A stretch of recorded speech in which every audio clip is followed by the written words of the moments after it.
फौजी foundation stipend का second part है। इससे पहले हमने जस्ट अकाउंट बनाया था, एलिजिबिलिटी के बारे में बताया था, कौन से लोग कर सकते हैं जिनके वालिदैन वालिद या वालिदैन में से कोई भी हो, और अकाउंट किस तरह बनाना। अभी उसी अकाउंट को क्या करते हैं, हम लॉगिन करते हैं। सबसे पहले जो यूर सर्विस नंबर, इस जगह में आपको क्या करना है, साइन इन में आ जाओगे। साइन इन के बाद यहाँ पे क्या कर लोगे, अपना सर्विस नंबर।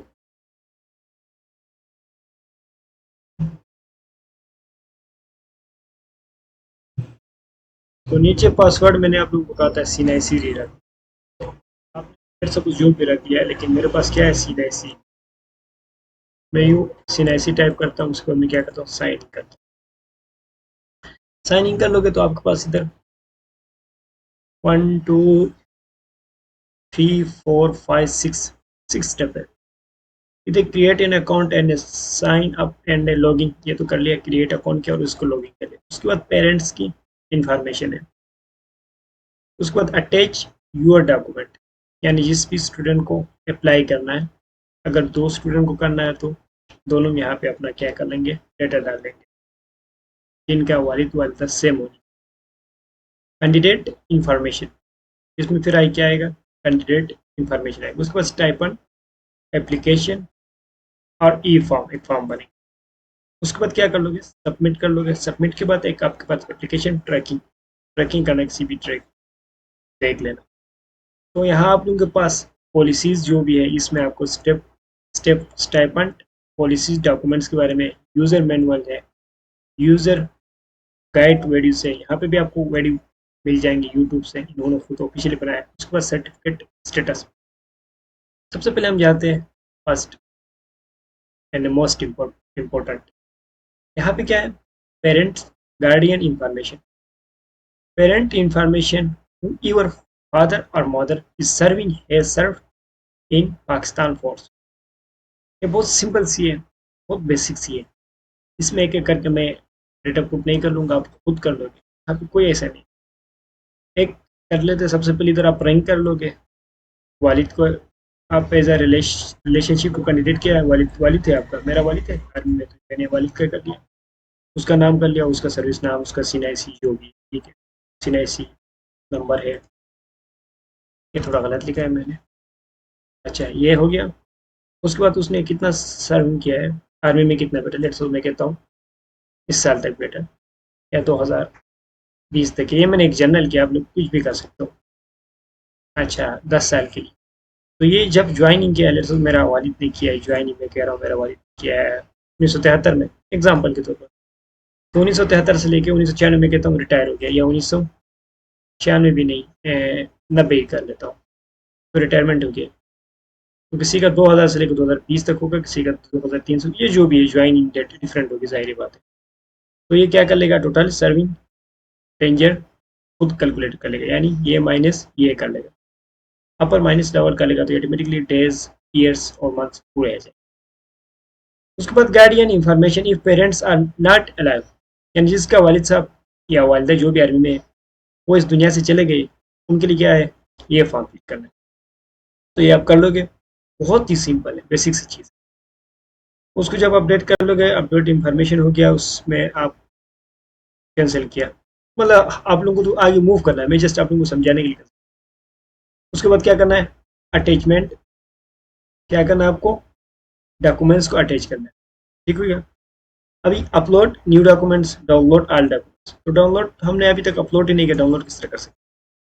न्यू डॉक्यूमेंट्स में आपके पास क्या होगा, सर्विस नंबर, इसमें bank account information, bank info, X person, सीनाइसी, रिटायरमेंट डॉक्यूमेंट्स, ये फिल्टर लगी हुई है। फर्स्ट को आप ऑप्शन ये कर लोगे, फिर उसके दरमियान इसका बैंक का सारा डेटा डालोगे, डिस्क्रिप्शन कर लोगे जो भी है।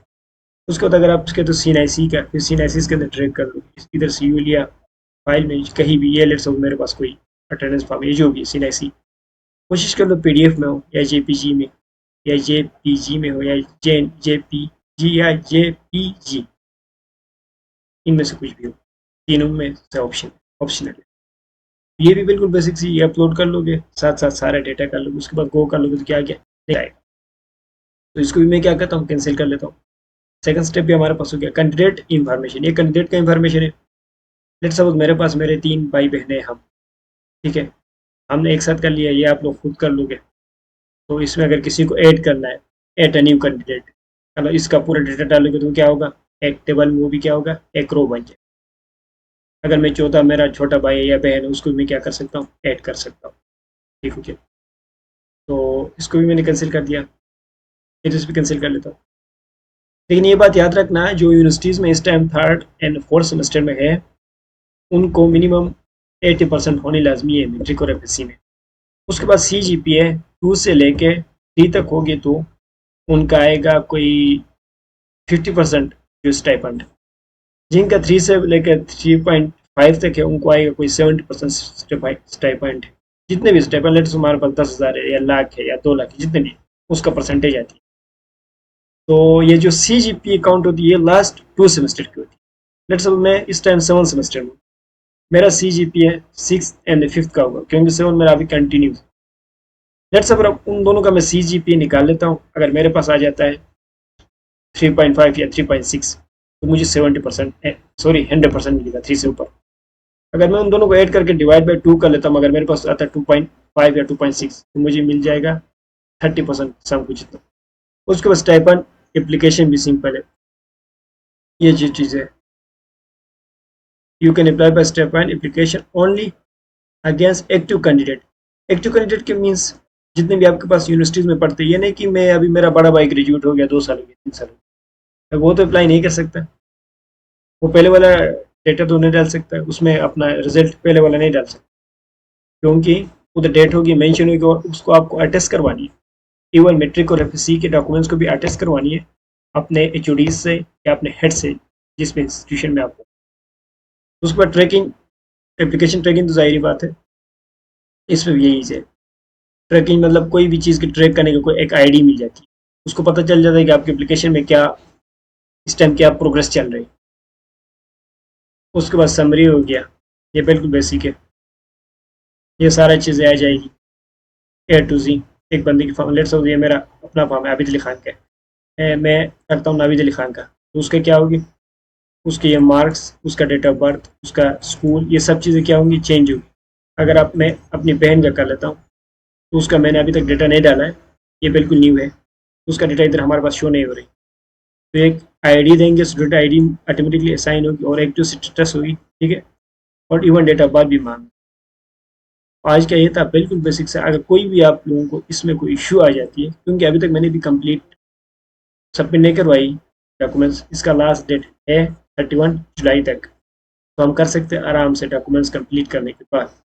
कोई भी इशू आ जाती है, थोड़ा भी इशू हो जाता है, आप काइंडली कमेंट्स कर लें, तो मैं इंशाल्लाह एक और वीडियो बनाऊंगा, साथ साथ मैं खुद भी A to Z ये सारा फॉर्म सबमिट करूँगा। कोई मैक्सिमम अगर समझ में आ जाए, डॉक्यूमेंट्स आपके पास रेडी हो, मैक्सिमम 10 से 15 मिनट ही लेंगे, उससे ज़्यादा नहीं लेंगे। Thank you. अगर आप लोगों को ये वीडियो पसंद आए तो आप अपने दोस्तों से शेयर कर लें, ताकि ज़्यादा से ज़्यादा लोग इस स्टेप को अप्लाई कर लें, तो जिनसे हमें भी सवाब मिलेगा और उनका भी मसाइल जो है तो हल होंगे कुछ न